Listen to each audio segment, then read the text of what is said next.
Welcome to study blog education YouTube channel पर आप सभी का फिर से एक बार स्वागत है। इस वीडियो के अंदर हम पढ़ने जा रहे हैं क्लास 10 जियोग्राफी का चैप्टर 1 जिसका नाम है resources and development. English medium का ये जो टॉपिक होने वाला है, ठीक है, यानी इंग्लिश मीडियम में क्वेश्चंस होंगे इसमें, जो कि टॉप 50 एमसीक्यूज होंगे आपके इस चैप्टर से रिलेटेड, जो आपके एग्जाम पॉइंट ऑफ व्यू से काफ़ी ज़्यादा ही इंपॉर्टेंट है, आपके काफ़ी ज़्यादा काम आएंगे। क्योंकि आपको पता होगा कि आपका जो एग्ज़ाम है वो काफ़ी नियर बाई है, काफ़ी जल्दी आपके टर्म वन के एग्ज़ाम जो है वो होने वाले हैं। और जो टर्म वन का एग्ज़ाम है वो एमसीक्यू बेस्ड होने वाला है, उसमें आपसे एमसीक्यू में सवाल पूछे जाएंगे। तो इसके लिए आपको किताब तो आप पढ़ ही रहे होंगे साथ साथ में, लेकिन आपको जो है एमसीक्यूज क्वेश्चंस भी करने पड़ेंगे, ताकि आपको मालूम तो चले कि आपकी प्रिपरेशन जो है वो कितनी है, किस प्रकार से कर रखी है आपने। ओके। तो चैप्टर वन, जैसा कि आपको पता है, ये जो चैप्टर है वो टर्म वन में आ रहा है आपका जियोग्राफी का, ठीक है। हिस्ट्री का जो हमने ऑलरेडी अपलोड कर दिया है, पॉलिटिकल साइंस का भी आपको मिल जाएगा और इकोनॉमिक्स का भी आपको मिल जाएगा, दोनों ही मीडियम में, हिंदी में भी और इंग्लिश में भी। और चैनल के प्लेलिस्ट में जाकर के जरूर देखिएगा, वहाँ पर हो सकता है कि आपको और भी चीज़ें मिल जाए जो आप ढूंढ रहे हो। और अगर आपको नहीं मिलता है तो आप नीचे कमेंट कर सकते हैं, हम कोशिश करेंगे कि आपके लिए जो कंटेंट है वो हम अवेलेबल करवाएं जल्द से जल्द आपके एग्जाम से पहले। तो टॉप 50 एमसीक्यूज है जिसको हम यहाँ पर डिस्कस करेंगे करेंगे और साथ में सॉल्व भी करेंगे इसको, ठीक है। और उम्मीद है कि आप जो है तैयारी वगैरह कर रहे होंगे। और वीडियो को अभी के अभी क्या कर दीजिए, आप लाइक कर दीजिए, शेयर कर दीजिए अपने सभी ग्रुप्स के अंदर, चाहे वो स्कूल का ग्रुप हो, आपके इंस्टीट्यूट का ग्रुप हो, कोचिंग का ग्रुप हो, जहाँ भी आप पढ़ते हैं वहाँ पर इसको शेयर करिए, ताकि वो उन बच्चों को भी जो है इसका लाभ मिल सके। और सब्सक्राइब करिएगा हमारे चैनल को अगर आपने अभी तक हमारे चैनल को सब्सक्राइब नहीं किया है, और बेल आइकन को ऑन करिएगा, क्योंकि नोटिफिकेशन आपको तभी मिल पाएगी। और अगर आपको पीडीएफ चाहिए, नोट्स चाहिए, या आपको सॉल्यूशंस चाहिए अपने चैप्टर्स के, या एक्स्ट्रा क्वेश्चंस चाहिए, तो आप हमारे टेलीग्राम चैनल पर जा सकते हैं, वहाँ पर आपको इसका सभी प्रकार का निदान जो है मिल जाएगा। तो टेलीग्राम चैनल का नाम है हमारा स्टडी ब्लॉग एडू या फिर स्टडी ब्लॉग एजुकेशन, तो वहाँ जा करके आप इसको ज्वाइन कर सकते हैं और आपको जो है सभी चीज़ें मिल जाएंगी। तो जैसा कि आपको पता है, सीबीएसई क्लास 10 का जियोग्राफी का ये चैप्टर 1 है जिसका नाम है resources and development. English medium में जो है इसमें सारे क्वेश्चंस होंगे, हिंदी मीडियम के लिए भी आप प्ले लिस्ट को चेक करिए, वहाँ पर आपको हिंदी मीडियम के भी सवाल मिल जाएंगे। ओके। तो जैसा कि आपको मालूम ही चल चुका होगा अब तक कि हम क्या करने वाले हैं, इंपॉर्टेंट एमसीक्यूज को करने वाले हैं। लाइक शेयर अगर आपने कर दिया तो चलते हैं सवालों की तरफ, जो कि आपके सामने आ चुके हैं आपके अब, है कि नहीं। तो देखिए, पहला सवाल है व्हाट इज रिसोर्स। तो चैप्टर का नाम ही है आपका रिसोर्सेस एंड डेवलपमेंट, तो रिसोर्स के बारे में आपको मालूम होना चाहिए कि रिसोर्स क्या है। तो ये कह रहा है कि भाई एक्सट्रैक्ट फ्रॉम नेचर्स, नहीं। मैन मेड प्रोडक्ट, नहीं। देखिए, रिसोर्स तो ये होते हैं, ऐसी बात नहीं है, लेकिन रिसोर्स का मतलब होता है जो एनवायरनमेंट से मिले आपको, टेक्नोलॉजिकली। हाँ, हाँ जी, हाँ जी। रिसोर्स हिंदी मीडियम में आपको मिल जाएगा। एक एक मिनट, एक मिनट।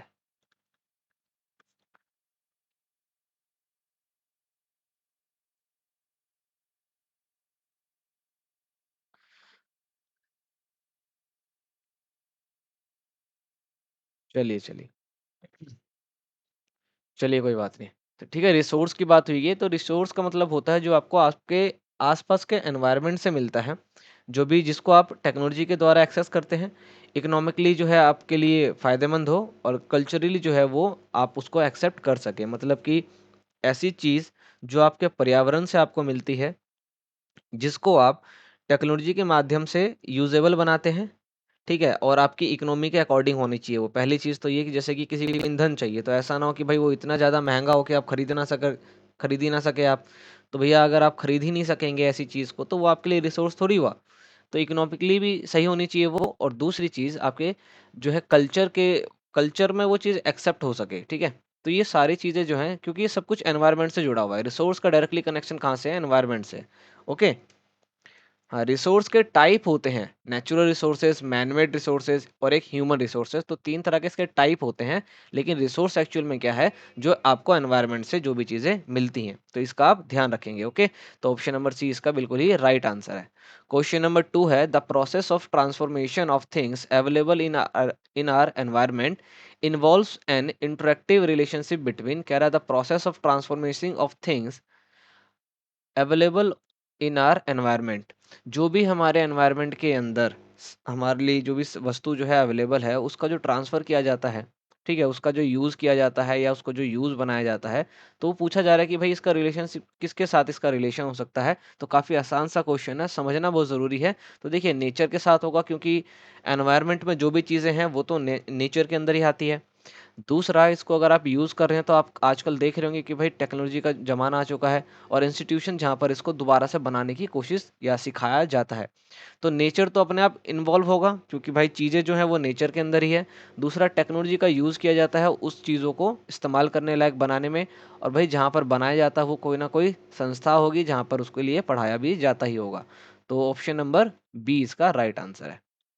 क्वेश्चन नंबर 3 है, how do human beings interact with nature. जो मानव होते हैं वो नेचर यानी कि प्रकृति से किस प्रकार से संबंध करते हैं, किस प्रकार जो है अंतक्रिया करते हैं, इंटरेक्ट जो है वो कैसे करते हैं, ये आपसे पूछा गया है। तो वो कैसे करते हैं भाई, टेक्नोलॉजी के थ्रू करते हैं वो, ठीक है, दूसरा कोई भी तरीका नहीं है। तो ऑप्शन नंबर ए इसका राइट आंसर है। ठीक है, 50 क्वेश्चन हैं एकदम, एक शुरू से लेकर के एंड तक वीडियो को देखेंगे आप, समझे।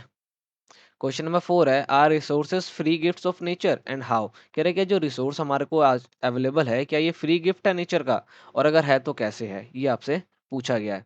तो पहला बोल रहा है कि भाई हाँ रिसोर्स जो है वो फ्री है। दूसरा कह रहा है नहीं वो फ्री नहीं है, ये फंक्शन ऑफ ह्यूमन एक्टिविटीज है। एक तो ये फ्री नहीं है, ठीक है। दूसरा, ये कैसे मतलब हमारे को अवेलेबल हो जाता है, तो ये हम किस प्रकार से इसका इस्तेमाल करते हैं या ह्यूमन एक्टिविटीज के ऊपर काफी ज्यादा ये डिपेंड है। ठीक है, नेचर के अंदर जो भी रिसोर्स है वो फ्री नहीं है। इंटर क्या कहते हैं, आपको ऑक्सीजन ही चाहिए तो ऑक्सीजन फ्री थोड़ी, हॉस्पिटल में जाकर के देखिए अगर फ्री है तो। यानी कि नेचर के अंदर जो भी चीज़ है या नेचुरल रिसोर्सेज जो है हमारे, वो फ्री गिफ्ट्स ऑफ नेचर नहीं है। ठीक है, और क्यों नहीं है, क्यों, resources are a function of human activities. जो भी रिसोर्सेस होते हैं वो ह्यूमन एक्टिविटीज के फंक्शंस के द्वारा जो भी वो काम करते हैं उस पर डिपेंड होते हैं। अब भैया आप खुद देखिए, अगर आपको कोई रिसोर्स दिया जा रहा है, जैसे आप मोबाइल की बात कर रहे हैं, ठीक है, इसमें बनी हुई जो भी चीज़ें हैं, जो भी चीज़ें लगाई गई हैं, वो कहीं ना कहीं अर्थ से ही ली गई है, तो भैया नेचुरल रिसोर्सेज ही तो है ये। तो फ्री तो होगा, लेकिन भैया इसको बनाने में टेक्नोलॉजी तो लगी है। और टेक्नोलॉजी के पैसे आप पे करते हैं कि नहीं पे करते हैं, तो भैया ये डिपेंड करता है ह्यूमन एक्टिविटी के ऊपर कि वो रिसोर्स आपके लिए फ्री हो सकता है या नहीं हो सकता, समझे। तो ये फ्री नहीं है, बल्कि ये ह्यूमन एक्टिविटी पर क्या करता है, डिपेंड करता है। तो क्वेश्चन नंबर नेक्स्ट है, question number 5, how were resources qualified. किस तरह से रिसोर्सेज को क्वालिफाइड किया जाता है, आपसे पूछा गया है, आपको बताना है on the basis of origin, कि वो रिसोर्सेज कहाँ से प्राप्त हुआ है, यही उसकी क्वालिफाई जो है ये करवाती है। ठीक है, क्वेश्चन नंबर 6 है, where are biotic resources obtain from. Biotic resources जो है वो कहाँ से पाए जाते हैं, ये आपसे पूछा गया है। तो बहुत ही आसान है, फ्रॉम बायोस्फेयर। भाई बायोस्फेयर से जो चीज़ें मिलती है, बायोटिक। अब देखिए दो तरह के रिसोर्स होते हैं, बायोटिक, अबायोटिक। ठीक है, जिसको जैविक कह सकते हैं आप, इसको अजैविक कह सकते हैं। बायोस्फेयर को जैव मंडल कहते हैं। तो भैया जीवित जगहों पर क्या मिलेगा आपको, जीवित चीजें मिलेंगी, सीधी सी बात है। एक लिथोस्फेयर, हाइड्रोस्फेयर और एटमॉस्फेयर, जहां पर ये तीनों चीजें मिल जाती हैं आपस में, उसी को क्या बोलते हैं, बायोस्फेयर बोलते हैं। ठीक है, जहाँ पर ह्यूमन बींग्स रहते हैं, फ्लोरा फिना, ठीक है, ये तरह तरह की जो चीजें हैं, क्योंकि ये सब कुछ क्या है, लिविंग थिंग्स है भाई। और अबायोटिक के अंदर क्या होता है, ये नॉन लिविंग थिंग्स है। हैं, सही बात है कि नहीं, ये नॉन लिविंग थिंग्स है ना। तो ऑप्शन नंबर इसका राइट आंसर होगा। 90 मिनट का आपका पेपर है, तो ये मत सोचिए कि आप 90 मिनट तक क्लिक ही करते रहेंगे, उस पर टिक मारते रहेंगे। सर जी, ओएमआर शीट को भरने में टाइम लगता है, समझे। क्वेश्चन नंबर 7 देखिए फटाफट से, where are abiotic resources obtain from. ये कहाँ से मिलता है, तो भैया अभी हमने ऊपर जस्ट बताया कहाँ से मिलता है, ये नॉन लिविंग थिंग्स है वैसे तो, और नॉन लिविंग थिंग्स से ही आपको क्या होगा, प्राप्त होगा, सीधी सी बात है, कुछ डाउट नहीं होना चाहिए इसके अंदर। क्वेश्चन नंबर 8 देखिए, व्हाट आर रिन्यूएबल रिसोर्सेज। ऐसे रिसोर्सेज जिसको रिन्यू किया जा सकता है, तो बहुत ही आसान है, विच कैन बी रिन्यूड और रिप्रोड्यूस बाय फिजिकल, केमिकल और मैकेनिकल प्रोसेस। यानी ऐसे रिसोर्सेज जिसको फिजिकली, केमिकली या मैकेनिकली प्रोसेस के द्वारा रिन्यू किया जा सके या रिप्रोड्यूस किया जा सके, वो सारे क्या कहलातेंगे, कौन से रिसोर्सेज कहलाएंगे, रिन्यूएबल रिसोर्सेज जो है वो इजीली कहलाएंगे, काफी आसान चीज है ये। क्वेश्चन नंबर 9 देखिए फटाफट से। क्वेश्चन नंबर 9 है, give example of renewable resources के एग्जांपल जो है वो आपसे पूछे गए हैं, तो आप फटाफट बता सकते हैं। तो देखिए सोलर एनर्जी इसके अंदर आता है, wind energy, water energy, forest हो गया, वाइल्ड लाइफ, ये सभी इनको रिन्यू किया जा सकता है, रिप्रोड्यूस जो है वो किया जा सकता है। तो ये काफ़ी अच्छी चीज़ है और इन्हीं रिसोर्सेज को हमें भी यूज़ करना चाहिए। ओके, तो इसका राइट आंसर है option number B. Question number 10 देखिए आपके सामने है। क्वेश्चन नंबर 10 फटाफट से आंसर करेंगे इसका आप लोग। क्वेश्चन नंबर 10 है, give example of non renewable resources, ऐसे रिसोर्सेज जिसको रिन्यू नहीं किया जा सके या जो एक बार यूज होने के वक्त या उसके बाद जो है वो खत्म हो जाए। तो ऐसे कौन से होते हैं? तो भाई बहुत आसान है, मिनरल्स और फॉसिल फ्यूल्स, जितने भी पेट्रोल हो गया, कैरोसिन हो गया, गैसेस हो गए, ये सब क्या है? फॉसिल फ्यूल है जो कि नॉन रिन्यूएबल रिसोर्सेज के अंतर्गत आते हैं। क्वेश्चन नंबर 11 है, फटाफट से देखिए, which of these are resource based on ownership, ऐसे रिसोर्स जो ओनरशिप के बेस होते हैं, तो वो कौन से होते हैं? तो भाई इंडिविजुअल रिसोर्सेज जितने भी हैं वो सारे क्या होते हैं? Based on ownership. इंडिविजुअल का मतलब होता है भाई प्रत्येक व्यक्ति या व्यक्तिगत। तो भाई हमारे जो पर्सनल या व्यक्तिगत संसाधन है वो हमारे क्या है? हम खुद ऑन करेंगे उसको, है कि नहीं? आपका फोन आपका है, किसी और का थोड़ी है, इसीलिए। ओके भाई, लाइक शेयर करिएगा जरूर, ताकि और बच्चों को भी फायदा हो, हमें भी सपोर्ट करिए थोड़ा सा। क्वेश्चन नंबर 12 देखिए, क्वेश्चन नंबर 12 आपके सामने है, give examples of community owned resources, यानी ऐसे रिसोर्सेज जिसको पूरी कम्युनिटी जो है वो ओन करती है। कम्युनिटी का मतलब होता है समुदाय। तो जैसे पब्लिक पार्क, क्योंकि यहाँ पर प्रत्येक व्यक्ति है जो जा सकता है, प्ले ग्राउंड, ग्रेजिंग ग्राउंड्स, ठीक है, बर्नियल ग्राउंड जो होते हैं जिसको शमशान घाट कहते हैं, तो ये सारी क्या है? कम्युनिटी ओन्ड रिसोर्सेज हैं। ठीक है। अब इसके बाद है नेशनल रिसोर्सेज के एग्जांपल पूछे हैं, तो भाई जो नेशनली की जो चीज़ें हैं आपसे वो पूछा जाएगा। तो नीचे से देख करके बताइए फटाफट क्या हो सकते हैं। तो जितने भी मिनरल्स हैं, वाटर रिसोर्सेज हैं, फॉरेस्ट है, वाइल्ड लाइफ है, लैंड है, ये सारे क्या कहलाते हैं? नेशनल रिसोर्सेज कहलाते हैं। ठीक है, ये देश के संसाधन है हमारे, जब मर्जी देश इसको इस्तेमाल कर सकती है। आसान क्वेश्चन है कि नहीं है? टेंशन मत लीजिए, पेपर तो बहुत अच्छा आएगा आपका, बस आपको आंसर देना है अच्छा। 14 देखिए, what are potential resources, potential resources जो है वो क्या होते हैं, ये आपसे पूछा गया है। तो ऐसे resources, resources which are found in a region but have not utilize, यानी ऐसे रिसोर्सेज जिसको जो मिल तो गया है किसी जगह पर बट अभी तक उसको यूटिलाइज जो है वो नहीं किया गया है, अभी तक उसको यूज नहीं किया गया है, ऐसे रिसोर्स क्या कहलाते हैं? पोटेंशियल रिसोर्सेज कहलाते हैं। क्वेश्चन नंबर 15 है आपके सामने कि व्हाट आर डेवलप्ड रिसोर्सेज, ऐसे रिसोर्सेज जो डेवलप हो चुके हैं, नाम से पता चल रहा है कि नहीं? पता चल रहा है ना? रिसोर्सेज विच आर सर्वे जिस, ऐसे रिसोर्सेज जिनके सर्वे किया जा चुका है, उनकी क्वालिटी का पता लगाया जा चुका है, क्वांटिटी का पता क्वांटिटी के बारे में भी पता जो है लगाया जा चुका है, और उसका जो है डिटरमाइंड फॉर यूटिलाइजेशन, और उसको यूज भी किया जा रहा है, और किस प्रकार से उसको यूज करना ये भी एकदम अच्छे से पता किया जा चुका है। यानी ऐसे रिसोर्सेज जो अच्छी तरह से डेवलप हैं, उनकी क्वांटिटी पता है, उनकी क्वालिटी पता है, ठीक है, और किस प्रकार उसका यूज किया जा रहा है या किया जाएगा ये भी उसका पता है। ठीक है, बाकी तीन ऑप्शन क्या है? गलत है। ऑप्शन नंबर ए जो है इसका राइट आंसर है। फिर आपसे पूछा जा रहा है कि भाई स्टॉक क्या होता है, स्टॉक किसे कहते हैं? ठीक है, क्वेश्चन नंबर 16 में पूछा गया है आपसे कि स्टॉक जो है वो क्या है। तो देखिए, व्हाट इज स्टॉक, ये आपसे पूछा गया है। तो स्टॉक क्या होता है? Materials in the environment which have the potential to satisfy human needs but human being do not have the appropriate technology to access these. भैया देखिए, स्टॉक में कोई चीज़ रखी हुई है, मतलब जिसको हम यूज़ नहीं कर सकते लेकिन हमारे पास है। तो भाई एनवायरनमेंट में ऐसे मटेरियल जो अवेलेबल है, लेकिन मतलब ह्यूमन बींग्स के लिए जो है वो अवेलेबल है, जैसे हाइड्रोजन वगैरह क्या अभी इसके अंदर आता है, और यूरेनियम भी फाउंड हुआ है, तो भाई यूरेनियम भी किसके अंतर्गत आता है? इसी के अंतर्गत आता है। तो अभी वो हमारी सेटिस्फाई कर सकता है हमारी नीड को, यानी ह्यूमन की नीड को सेटिस्फाई कर सकता है, लेकिन अभी ह्यूमन बींग के पास पर्याप्त मात्रा में वो टेक्नोलॉजी नहीं है जिसके कारण वो जो है उसका इस्तेमाल कर सके। तो उसको उसने क्या कर रखा है? स्टॉक में रख रखा है। उसी को क्या बोलते हैं? स्टॉक। क्वेश्चन नंबर 17 है, human beings use resources indiscriminately and this has led to the following major problems. कह रहे कि भाई गलत इस्तेमाल या बिल्कुल क्या कहते हैं, मतलब बिना सोचे समझे रिसोर्सेज का इस्तेमाल जो ह्यूमन बींग्स कर रहा है, तो इससे कुछ प्रॉब्लम्स जो है वो क्रिएट हो सकती है हम सभी के लिए, एनवायरनमेंट के लिए। तो वो पूछा जा रहा है कि वो क्या होगा। तो देखिए, इससे ये होगा, it accumulate of resources in few hands, की जो रिसोर्सेज है ना वो कुछ हाथों में रह जाएंगे। मान लो कि 10 तरह के रिसोर्सेस हैं, मान लो 10 केजी कोई चीज़ आई है, और ये प्रत्येक व्यक्ति के पास, किसी के पास 5 केजी है और 5 बंदों के पास 1-1 केजी है। और भाई इन्होंने क्या करा, खूब फूक दिया इसको पकड़ के, यार एक ही दिन में 5 केजी जला जुला के खत्म कर दिया। मान लो लकड़ी थी, इसको जला के खत्म कर दिया। अब रिसोर्सेज तो इनके हाथ में ही है, इनमें भी मान लो एक दो ने खत्म कर दिया। अब जिस दो व्यक्ति ने अपने 1-1 किलो बचा लिए होंगे, तो भैया वो इसको क्या करेगा? अब उनके हाथ में रह गया ना रिसोर्सेज, और रिसोर्सेज तो लिमिटेड होते हैं इस प्रकार के, होते हैं कि नहीं होते हैं? तो वो हो सकता है भाई इसको सेल आउट करे, हाईली मतलब काफ़ी ज़्यादा दामों पर बेच सकते हैं, तो कुछ भी कर सकते हैं। तो इसका यही कहने का मतलब है कि रिसोर्सेज़ का गलत इस्तेमाल और बिना सोचे-समझे इस्तेमाल करना ये गलत बात है। जैसे कि आप देखते होंगे रेड लाइट पर जो है रोक है ना, रेड लाइट हो गई है और गाड़ी ऑन रहती है, वहाँ पे पी पी पैं रेस देते रहते हैं गाड़ी में, तो वो क्या है, रिसोर्सेज का गलत इस्तेमाल है भाई। वहाँ पे आपको ज़रूरत ही नहीं है, आपको जाना तो नहीं है। रेड लाइट का मतलब क्या है, रुकना है। और वहाँ पे टाइमर भी चल रहा होता है कि भैया आपको 2 मिनट रुकना है, तो भैया आपको मालूम तो है कि आपको 2 मिनट रुकना है। 2 मिनट में अगर आपने 1 मिनट 50 सेकंड के लिए भी गाड़ी बंद करी तो इतना तो आपका तेल बच गया।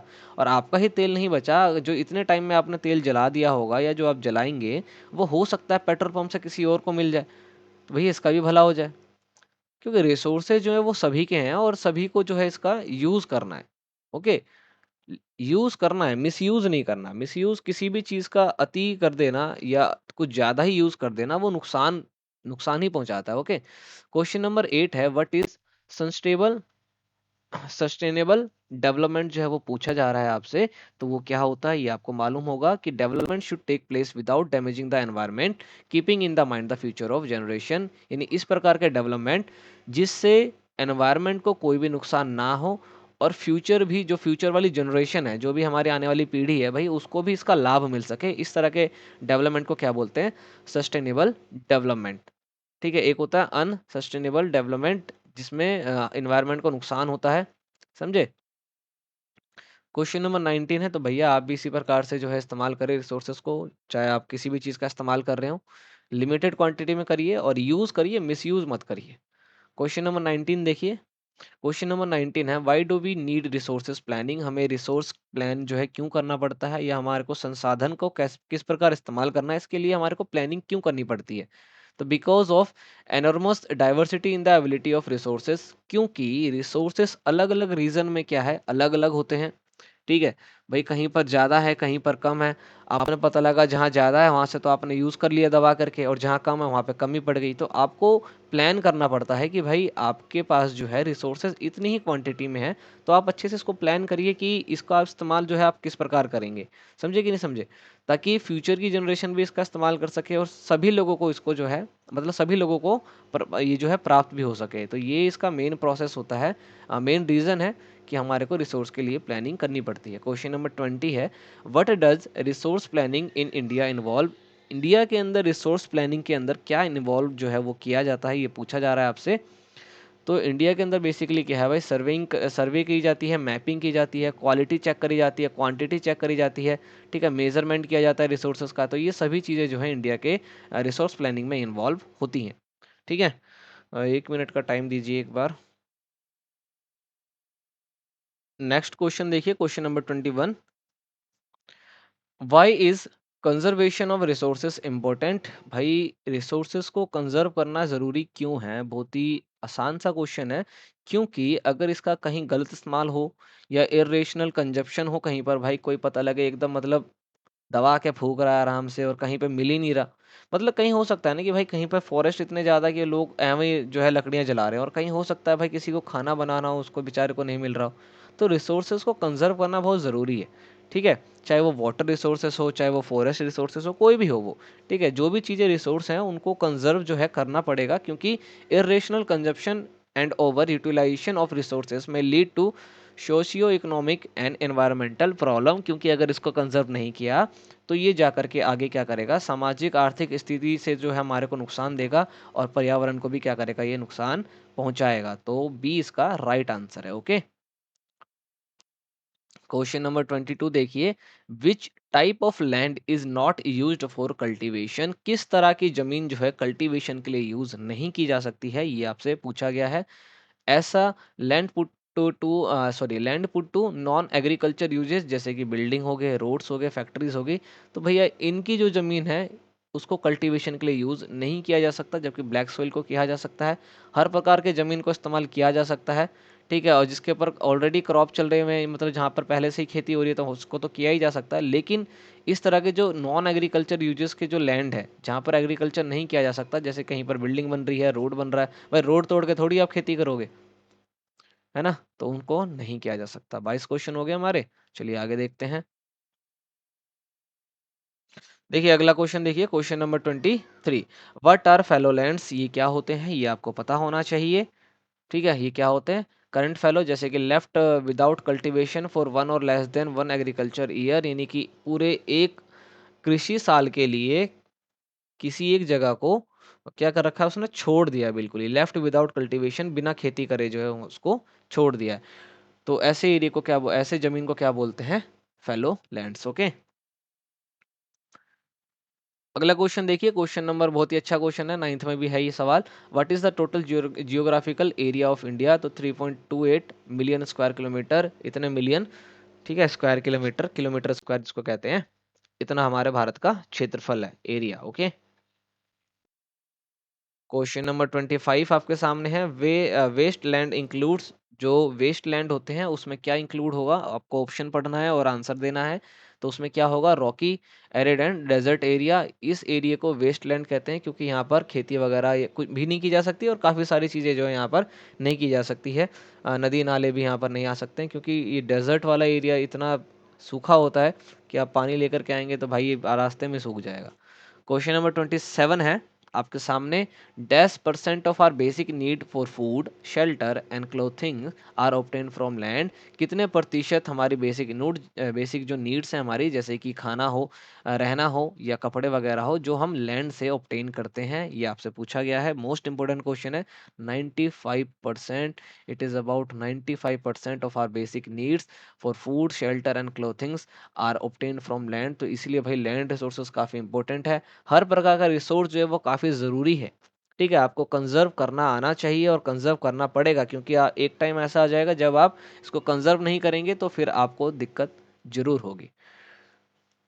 क्वेश्चन नंबर 27 देखिए, क्वेश्चन नंबर 27 है, which human activity have led to the land degradation.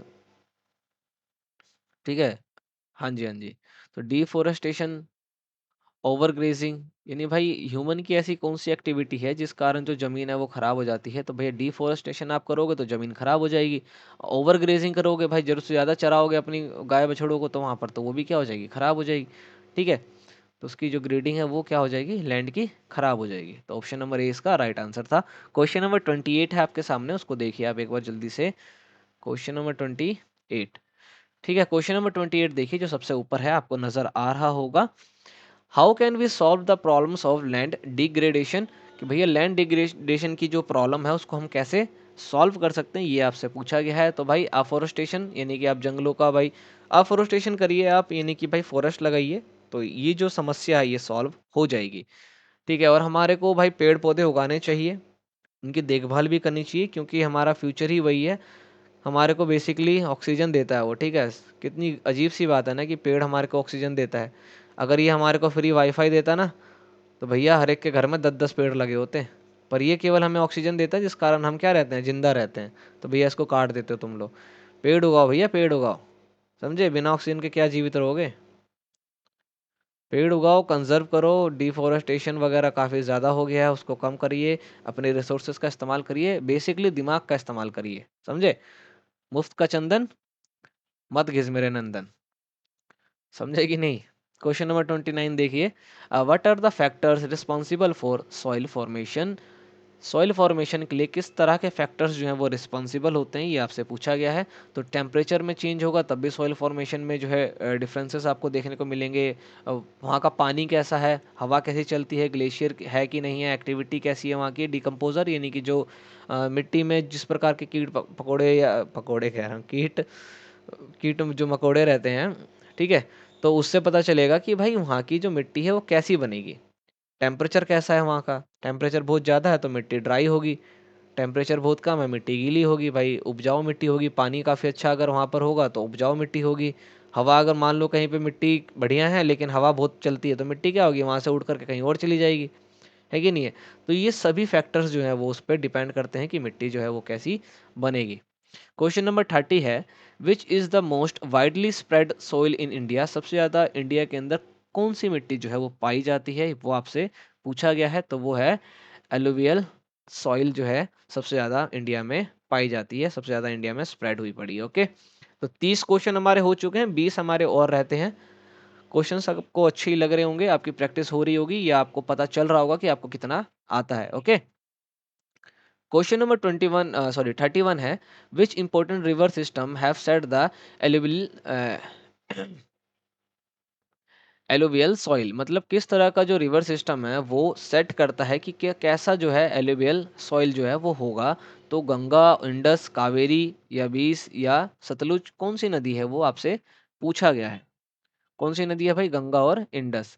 ठीक है, तो ये नदियां जो है ये इसको वो क्या कहते हैं, डिसाइड करती है इसके मतलब डिसाइड करती है इसका जो मिट्टी किस तरह की होगी, इसको यो सेट करती है। क्वेश्चन नंबर 32 देखिए, alluvial soil are favourable for the growth of, इस मिट्टी का फायदा किस पेड़ पौधों को मिलता है या किस तरह के पेड़ पौधों को मिलता है, ये आपसे पूछा जा रहा है। तो शुगर केन, पैडी हो गया, wheat and other cereals and pulse crops जो होती हैं उनको इसका काफी ज्यादा फायदा होता है। या ये आपको ये क्वेश्चन में देकर के पूछा जा सकता है कि भैया कौन सी मिट्टी, तो आपको ये भी याद रखना है।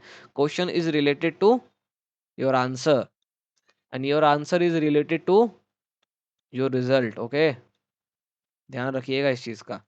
क्वेश्चन नंबर 33 है आपके सामने, उसको भी देखिए एक बार फटाफट से। Black soil is favourable for the growth of, भाई काली मिट्टी जो है वो किसकी ग्रोथ के लिए है जो सबसे बढ़िया होती है, ये आपसे पूछा जा रहा है।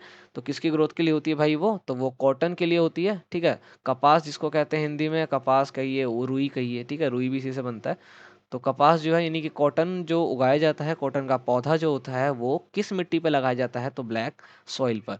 क्वेश्चन नंबर 34 है आपके सामने, where is black soil mostly found, तो ये सबसे ज्यादा मिलती कहाँ है भाई काली मिट्टी, ये तो पूछा गया आपसे। कहाँ मिलती है सर? तो ये भाई महाराष्ट्र के प्लेटस में मिलती है। ठीक है, मालवा, मध्य प्रदेश, छत्तीसगढ़ में इन जगहों पर ये पाई जाती है। तो भैया जहाँ पाई जाती है इसका मतलब यहीं पर खेती की जाती होगी, किसकी? कॉटन की। तो ऐसे भी आपसे सवाल जो है पूछा जा सकता है और आपको ऐसे भी आंसर देना पड़ेगा। क्वेश्चन नंबर 35 है आपके सामने, where are red soils mostly found, भैया काली मिट्टी तो चलो वहां मिल गई महाराष्ट्र वगैरह के अंदर, तो लाल मिट्टी कहाँ मिलती है, तो ये डेक्कन प्लेटो में मिलती है और उड़ीसा के पार्ट्स में, यानी कि उड़ीसा जो है उसके कुछ हिस्सों में मिलती है और डेक्कन प्लेटो में ये, दक्कन का पठार जो है भाई, दक्कन का पठार है ना हमारा, भारत का सबसे ऊंचा पठार कौन सा है? दक्कन का पठार। ठीक है, डेक्कन प्लेटो, तो यहाँ पर ये पाई जाती है कौन सी? रेड रेड सॉइल, लाल मिट्टी। क्वेश्चन नंबर 36 है आपके सामने, where are the laterite soil found in India, तो भाई ये वाली मिट्टी कहाँ मिलती है, तो जितने भी तरह की जो मिट्टियों के आप नाम पढ़ रहे हैं, सॉइल के बारे में पढ़ रहे हैं, वो कहाँ कहाँ मिलती है ये आपको मालूम होना चाहिए। ठीक है, तभी आप आंसर दे पाएंगे। तो ये मिलते हैं western Ghat region of Maharashtra and Orissa, इसका राइट आंसर है। क्वेश्चन नंबर 37 है, where is the arid soil, जो है वो कहाँ मिलता है, तो ये राजस्थान में मिलता है। ओके, तो जितने भी आपने नाम ऊपर लिखे हैं एकदम वन लाइनर की तरह आप इसको याद रखेंगे, क्योंकि आपसे भी सवाल में यही पूछा जा सकता है।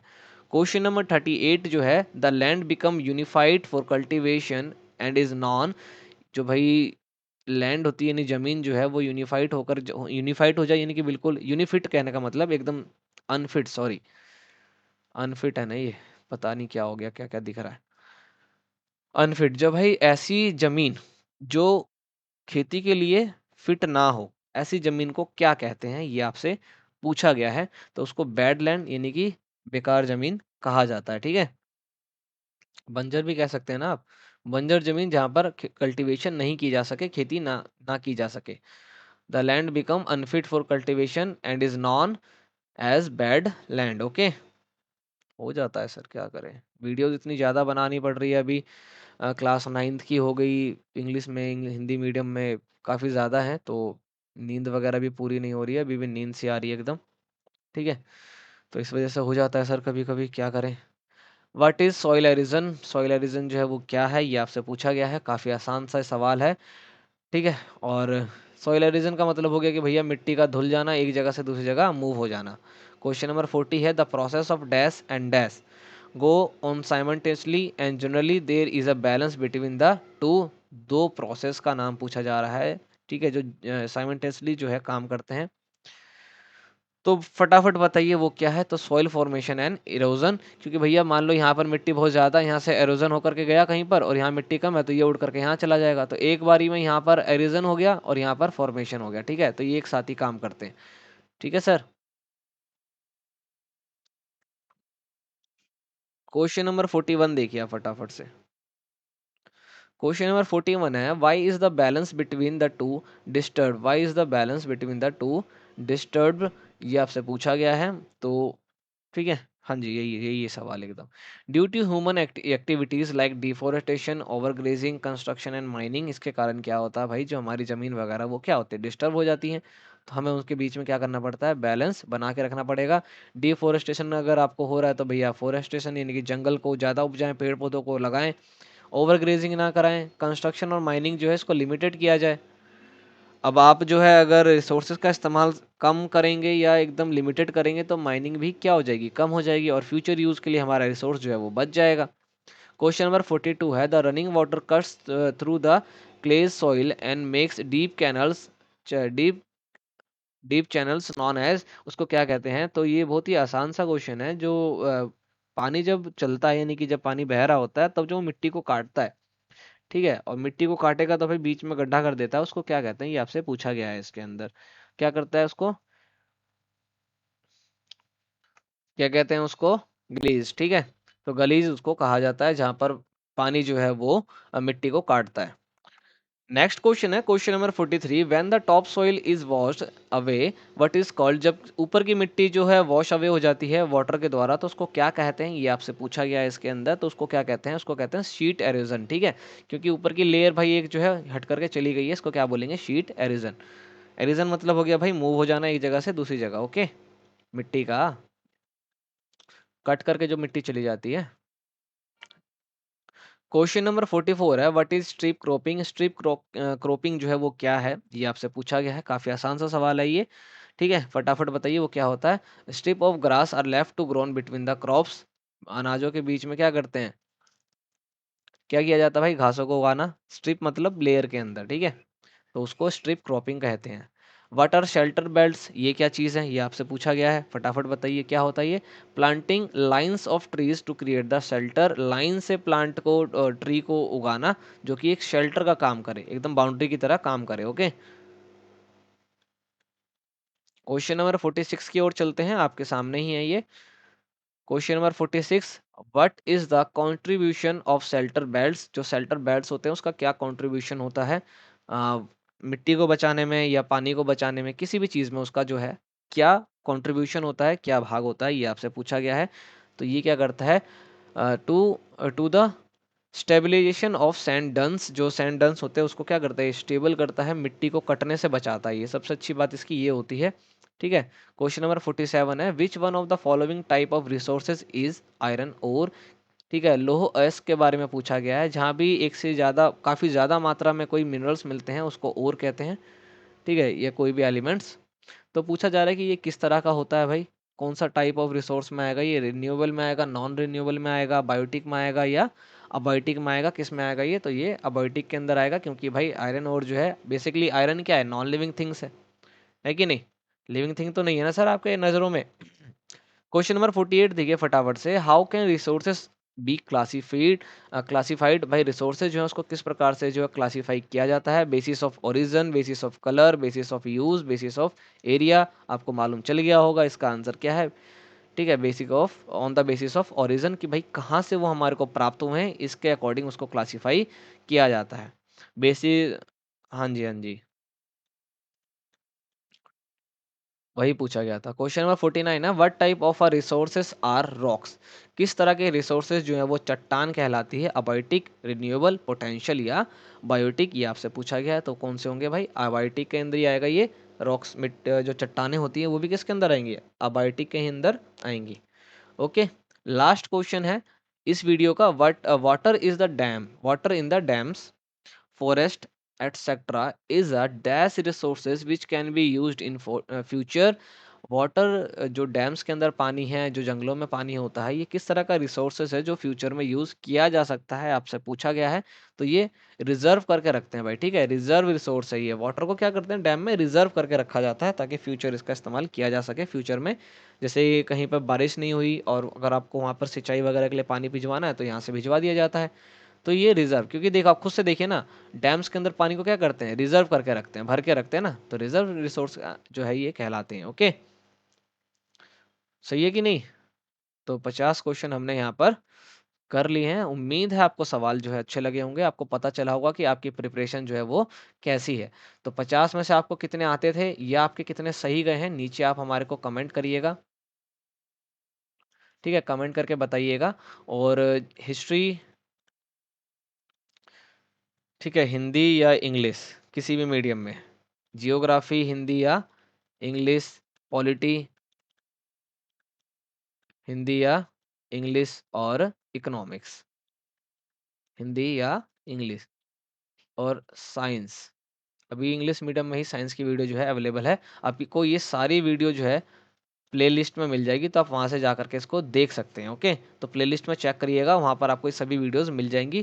क्लास 10th के लिए भी मिल जाएंगी और क्लास 9th के लिए भी मिल जाएंगी। तो आपके जैसा कोई भाई हो या कोई भी ऐसा फ्रेंड वगैरह हो जो आपसे छोटी क्लास में है, या 11th की भी आएंगी अभी वीडियोस, 12th की भी आएंगी, इनकी भी अवेलेबल हो जाएंगी, तो आप शेयर कर सकते हैं चैनल को, नुकसान नहीं होगा किसी का भी। ओके, कहने का मतलब ये है।